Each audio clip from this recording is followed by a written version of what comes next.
this weekend, before I stream on Saturday, I'm gonna go to Bunnings and I'm finally gonna get the right screw so I can put the Sailor Moon fan covers on my PC. And everything is pink and everything is Sailor Moon, and all I have to do is put a Sailor Moon thing on my pink gaming chair. Yes, it is pink. And I didn't get to have a childhood, okay? So I'm buying myself pink Sailor Moon things as an adult. And if anyone judges me, I will fight them, even though I can't fight. Please don't hurt me.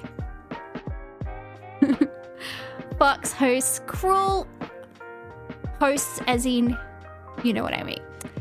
Fox hosts cruel homeless attack turns into real life nightmare. Of violence, several of which have been in crowded areas, are deeply troubling. And obviously families, neighbors, and even children in our community should be safe from that. Minneapolis has been through some very difficult days recently. In the past 24 hours, we've had 2 mass shootings that resulted in 12 victims, having injuries ranging from a man with a graze wound who refused medical aid to 4 people with life-threatening injuries, 3 of whom are very, very seriously injured. Our officers responded immediately to each incident, secured the scenes, and we are actively investigating. In both of these incidents yesterday, dozens and dozens of pieces of evidence have been recovered, videos have been recovered, and we are pursuing a number of leads in both cases. We are devoting every available resource, not only to hold those responsible accountable, but to do everything that we can to try and prevent future violence. I see the Minneapolis police chief talking. That's crazy.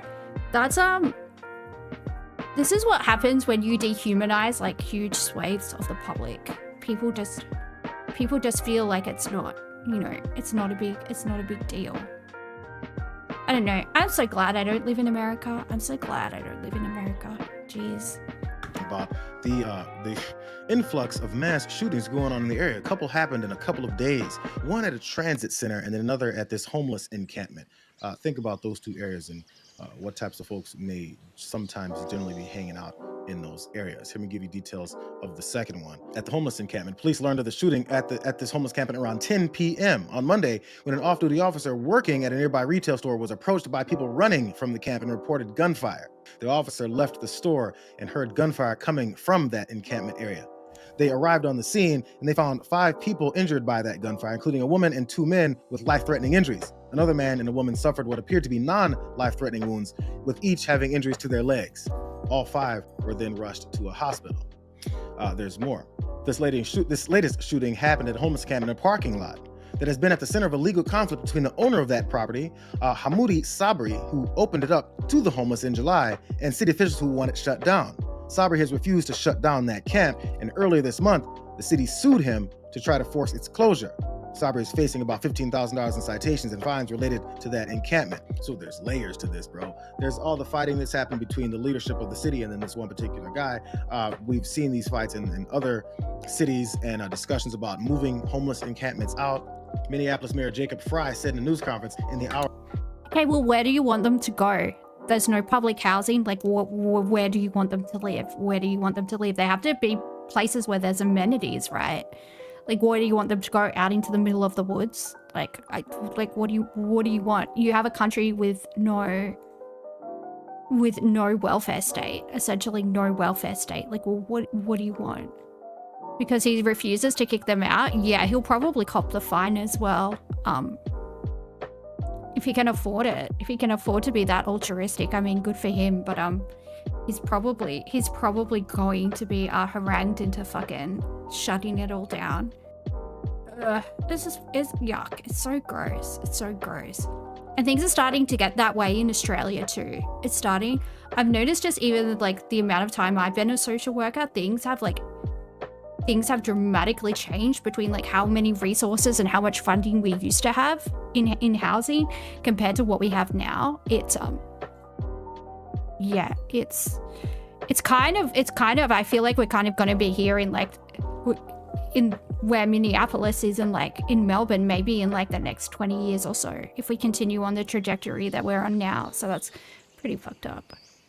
No, the waiting list is long everywhere, JM. Like, successive governments have just not given a shit. Interestingly enough, like, when Kevin Rudd was Prime Minister, there was a plan called, I can't remember if it was called Housing or Homelessness 2020, but it was, like, a paper that outlined, like, ways everything was modeled, everything was costed. It was going to eliminate homelessness by 2020.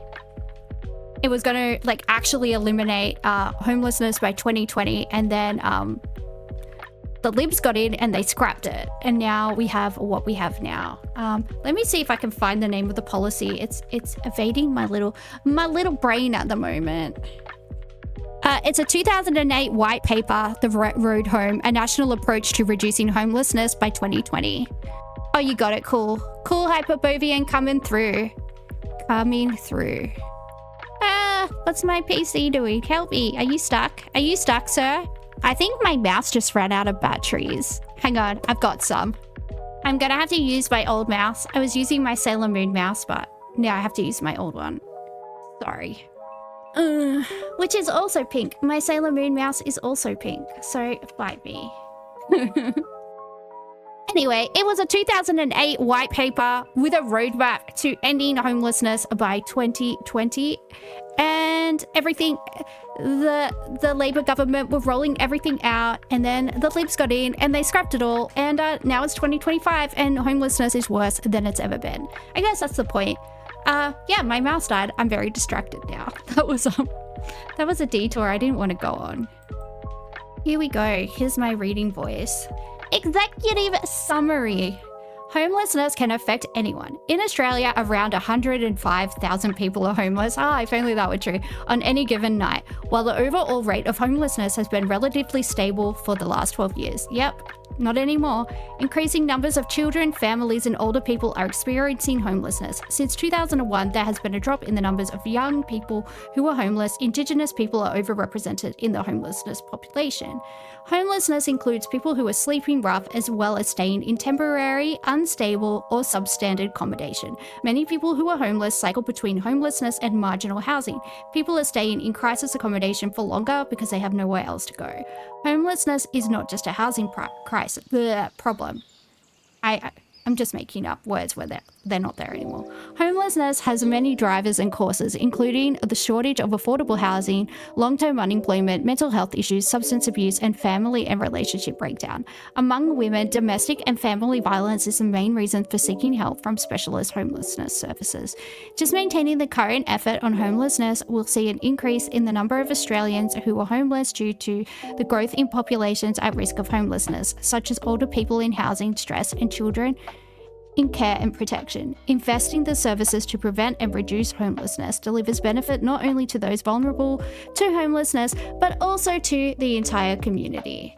The white paper version. Homelessness is everyone's responsibility. Ending homelessness requires sustained long-term effort from all levels of government, business, the not-for-profit sector, and the community. The Australian government, with the agreement of state and territory governments, has set 2 headline goals to our long-term response to homelessness: halve overall homelessness by 2020, offer supported accommodation to all rough sleepers who need it by 2020. Interim targets will measure progress towards these goals. The white paper tailors the national response to the needs of particular groups within the homeless population, including children, older people, young people, and Indigenous Australians. Clear principles will guide the response to homelessness to ensure it is client-centered, respectful, and effective. Well, I haven't heard client-centered since I was at uni. Thank you.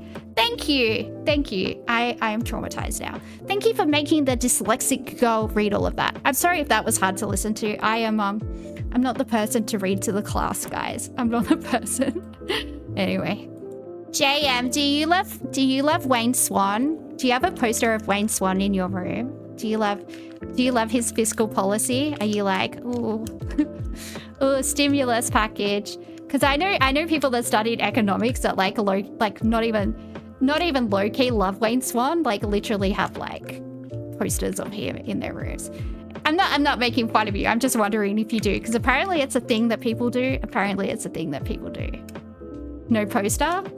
Just a fan? Are you a fan? enterprise promised to clear that camp, drawing a crowd of dozens of camp residents and protesters.